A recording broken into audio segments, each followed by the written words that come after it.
தந்தை, மகன், தூய் ஆவியாரின் பெயராலே ஆமென். இயேசு கிறிஸ்துவின் அன்புமிக்க சகோதர சகோதரிகளே, உங்கள் அனைவருக்கும் கிறிஸ்து இயேசுவின் அன்புகளது வணக்கத்தை தெரிவித்துக் கொள்கின்றேன்.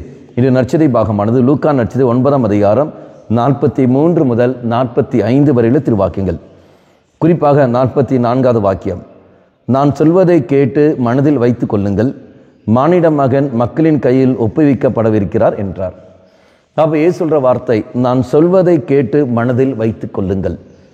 மனதில் வைத்துக் கொள்ளுங்கள். நீங்களும் நானும் செய்யாமல் இருக்கிற ஒரு காரியம், இயேசுவின் வார்த்தைகளை நம்முடைய மனதிலும் உள்ளத்திலும் வைக்காமல் இருப்பது. அறிவுத்தளத்தில் வைத்துக்கொண்டு அப்படியே போய்விடுகின்றோம். உள்ளத்தில் கடந்து வந்தால் மட்டுமே தான் அந்த உள்ளத்தின் எண்ணங்களும் சீர்தூக்கி பார்த்து கொண்டு நாம் சிந்திப்பது சரியா தவறா என்பதை அது எடுத்துக்காட்டும். ஆனால் மனதில் வைக்காமல் இதோ நாம் அறிவுத்தளத்தை மட்டும் வைத்துக்கொண்டு அதை ஒரு ஆராய்ச்சியில் மட்டும்தான் பார்க்கின்றோமே ஒழிய விசுவாச தளத்துக்கு அது கொண்டு போவதில்லை. அதனால பல விஷயங்கள் நாம் புரிந்து கொள்ளாமல் இருக்கின்றோம். அதுதான் அடுத்து வருகின்ற வார்த்தை, 45வது வார்த்தையில், அவர் சொன்னதை புரிந்து கொள்ளவில்லை, அவர்கள் அதை உணர்ந்து கொள்ளாதவாறு அது அவர்களுக்கு மறைவாக இருக்கிறது. காரணம், உலக அறிவை கொண்டு தெய்வ அறிவை ஒரு நாளும் நம்மளால் புரிந்து கொள்ள முடியாது.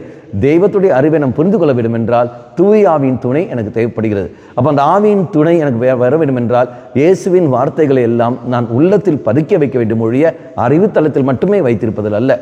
அப்போ உள்ளத்தில் பதித்து வைக்கிற சமயத்தில் தெய்வம் தந்த அறிவை கொண்டு அதை சிந்தித்து ஆராய்ந்து பார்க்கின்ற சமயத்தில் என்னுடைய விசுவாசமானது அங்கு உறுதி பெறும்.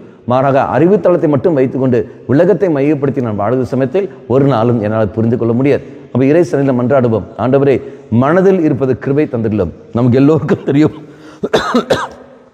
திருப்பாடல் 1ஆம் அதிகாரம் 1ஆம் வாக்கியம். திருப்பாடல் 1ஆம் அதிகாரம் 1ஆம் வாக்கியத்தில்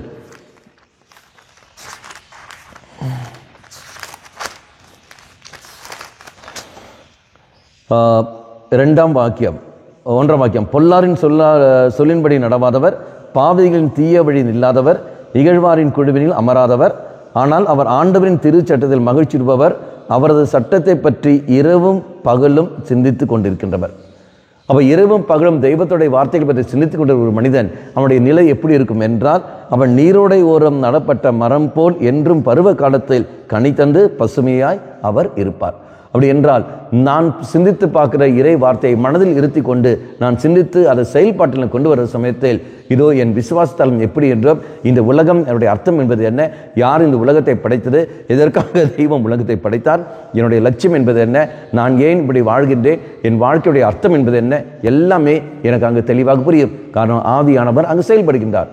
மாறாக அதை பற்றி நான் சிந்திக்காமல் மனதில் இருத்தாமல் அறிவுத்தளத்தில் மட்டும் நான் வைத்துக் கொண்டிருக்கிறேன் என்றால் ஒரு நாளும் இறை வார்த்தை எனக்கு புரியாது.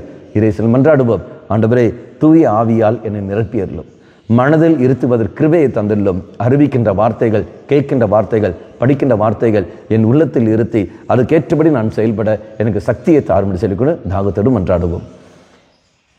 ஆமா மாதாவே, விசேஷமாக எங்களுக்காக நீ பரிந்து பேசியறலும். ஆமென். தந்தை, மகன், தூய ஆவியாரின் பெயராலே ஆமென்.